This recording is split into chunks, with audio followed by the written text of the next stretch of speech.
कि मैं मंडी अध्यक्ष था, ये बात आप सभी जानते हैं। हमारे आप शमशाबाद में किसी भी व्यापारी से जाके पूछेंगे तो जब हम लोगों का समय था, मंडी अध्यक्ष था, तो रात को 1 बजे तक दुकानें खुली रहती थी, व्यापार चालू रहता था, लोग अपना अनाज बेचते थे, उनको सही कीमत मिलती थी, वाजिब दाम मिलता था और उसके बाद भरपूर मंडियों में अनाज आता था। लटेरी मंडी नहीं थी उस समय, बैरसिया कोई मंडी लेके नहीं जाता था, सिरोंज लेके नहीं जाता था, बासुदा लेके नहीं जाता था। हम लोगों पे मंडी प्रशासन पे भरोसा था, किसानों का व्यापारियों पे भरोसा था कि ये रेट में गड़बड़ नहीं करेंगे।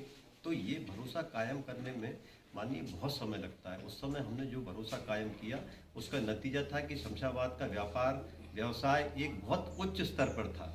आज आप किसी भी व्यापारी से जाके पूछेंगे तो किसान अपनी मंडी में जो आवक लेके आता था वो बैरसिया लेके जा रहा है, सरोंज लेके जा रहा है, लटेरी लेके जा रहा है। तो ये क्यों है? कहीं ना कहीं भरोसा टूटा है, कहीं ना कहीं हम लोग कमज़ोर रहे हैं, हम उनका भरोसा नहीं जीत पाए हैं।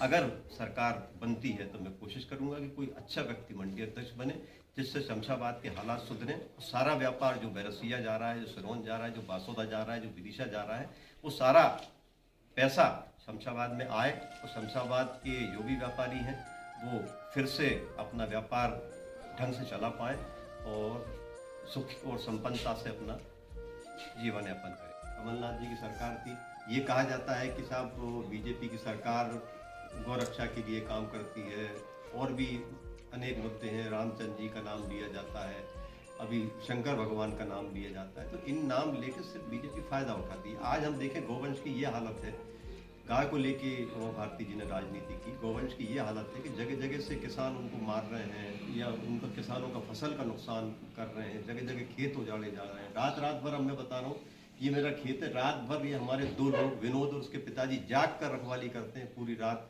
और हमारे कमलनाथ जी ने हर जगह, हर पंचायत में गौशाला बनाई थी। आज की सरकार से सिर्फ इतना इंतजाम नहीं किया जा रहा है कि वो गौशालाओं में घुस पटकवा दे।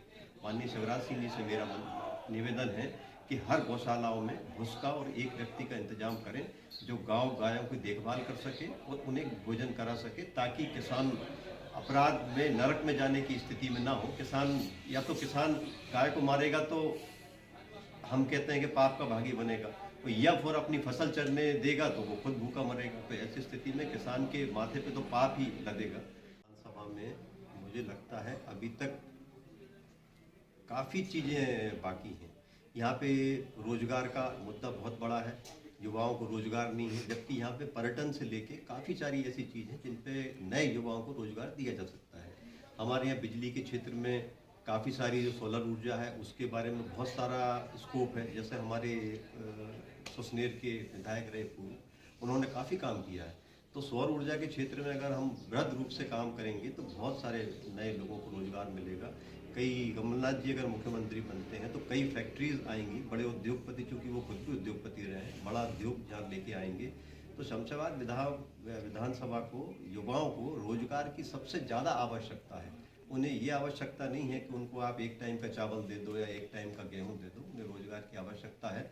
और अगर ऐसा मौका आता है कि विधानसभा मुझे चुनेगी विधायक के रूप में, तो आप देखेंगे कि यहाँ बहुत सारा बदलाव होगा। जो यहाँ पे कभी नहीं हुआ वो काम आप देखने को मिलेंगे, वो काम आप देखेंगे जो इस विधानसभा ने कभी नहीं देखे होंगे। कई मुद्दे हैं, मैंने कुछ वीडियोस भी बनाए हैं, आप चाहें तो उनको देख सकते हैं। अभी मैं मेहरियाई के आसपास गया था, वहाँ के मुद्दे कुछ अलग हो सकते हैं। अभी हम लोग नीमखेड़ी गाँव गए थे, वहाँ पे तालाब के किनारे गाँव है, पानी पीने की व्यवस्था नहीं है। आज तक वहाँ जब से उनका विस्थापन हुआ है उसके बाद से, विस्थापन यानी पीछे तालाब है जिसके, उनके पास पीने का पानी नहीं है, तालाब में से पानी पी के भरते हैं, छोटा सा गड्ढा खोद के पानी पीते हैं। इसके बाद आप जाएंगे क्षेत्र में तो किसी के राशन कार्ड नहीं बन रहे हैं, किसी को समय से नामांतरण के पेपर नहीं मिल रहे हैं।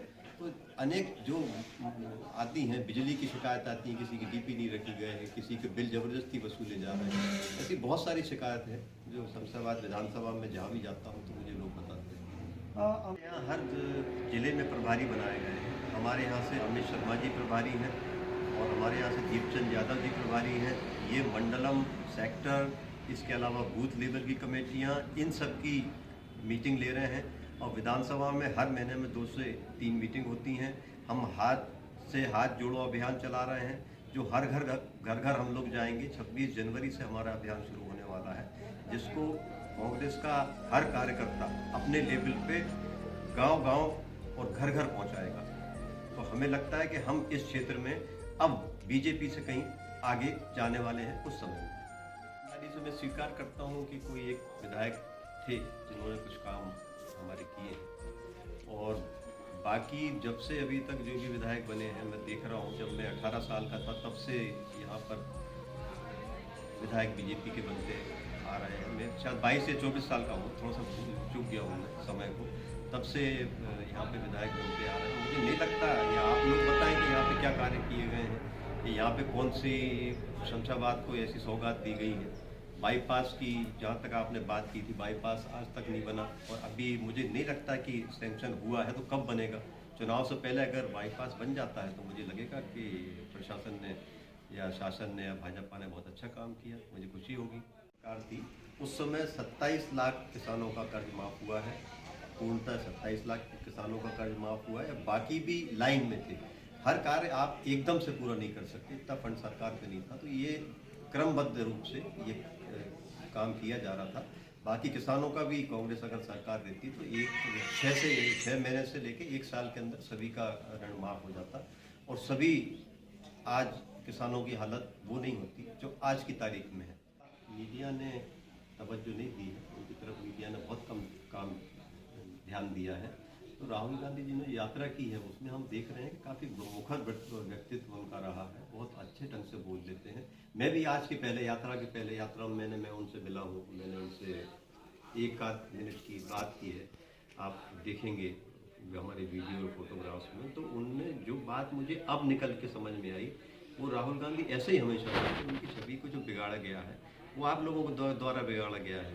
आप लोगों ने जो किया है, हमारे मीडिया वाले हमारे साथियों ने जो किया है, भले आप नहीं करते हो, लेकिन आपके जो भी ऊपर बैठे लोग हैं उन्होंने किया है, तो ये छवि बिगाड़ने का काम है उनका। बाकी मुझे जहाँ तक लगा है, आप खुद उनके वक्तव्य सुनेंगे, बहुत अच्छे व्यक्ति हैं, मन से अच्छे व्यक्ति हैं, और बहुत अच्छा बोलने लगे हैं। आप कभी उनको लेके रोज यात्रा का ऐप डाउनलोड करिए और देखिए। भी अपनी पार्टी छोड़ के जाता है जिसने वर्षों यहाँ समय दिया हो, तो साथी जो उनके होते हैं उन्हें दुख तो होता है, काफ़ी दुख होता है, पार्टी को नुकसान भी होता है। लेकिन अब वो क्या वजह थी, बड़े लोग हैं, बड़े नेता हैं, उनके लेवल पे क्या वजह रही होंगी, इस बारे में मैं कुछ ज़्यादा आपसे नहीं बोल पाऊँगा। इस विषय में माफ़ी चाहूँगा मैं आपसे। हमारे समय जब मैं 2008 में लड़ा था, तो हमारे ही एक प्रत्याशी थे जो सांसद भी लड़े थे और कांग्रेस से विधायक भी थे। उनके निर्दलीय खड़े होने से काफ़ी नुकसान कांग्रेस को हुआ। उसके बाद अब आप देखोगे तो कांग्रेस का अंतर सिर्फ 3000 वोटों का था, ज़्यादा फासला नहीं रहा है। अगली बार भी आप देखोगे तो 7000 वोटों का फासला रहा है। ये शमशाबाद विधानसभा ऐसी विधानसभा नहीं है जहाँ के 15,000 या 20,000 या 25,000 से हारते हो। ये लगभग बराबरी की है। इसको आप अत्यधिक अच्छी मेहनत से आप अगर करेंगे तो आप आराम से कांग्रेस यहाँ से जीत सकती है। कि वो हमारी गौशालाओं को भोजन प्रदान करें और 1 आध व्यक्ति की नियुक्ति करें जो नियमित रूप से गायों को भोजन करा सकें।